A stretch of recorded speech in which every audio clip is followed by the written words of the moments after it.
Nathan Hale is a mystery in the story. He doesn't tell the story. The story is told by another person named Rachel Parker. She's the head of British intelligence, and she's trying to figure out what makes Hale tick.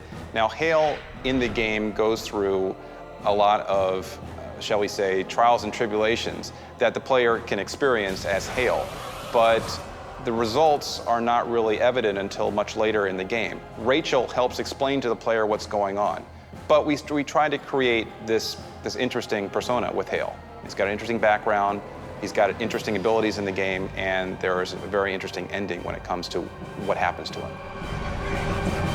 For a game like ours, where we wanted to tell a story and we wanted to be fast action, it had to be the weapons that are your input, and they have to be more interesting than traditional military weapons, because you've already played those games.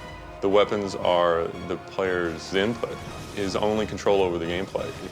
You're defined as to what you can do in the game, otherwise you're watching a movie. All the characters have a very different animation style to them.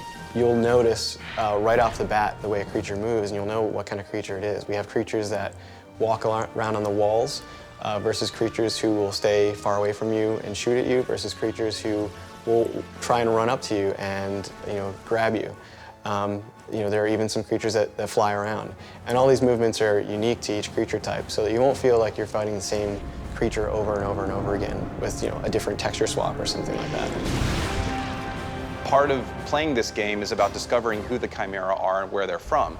And we really had a lot of fun coming up with the different forms for the Chimera, because we wanted to, A, make them all scary, B, give them different combat abilities so that you as a player would have a lot of kind of new challenges every time you faced a new Chimeran enemy.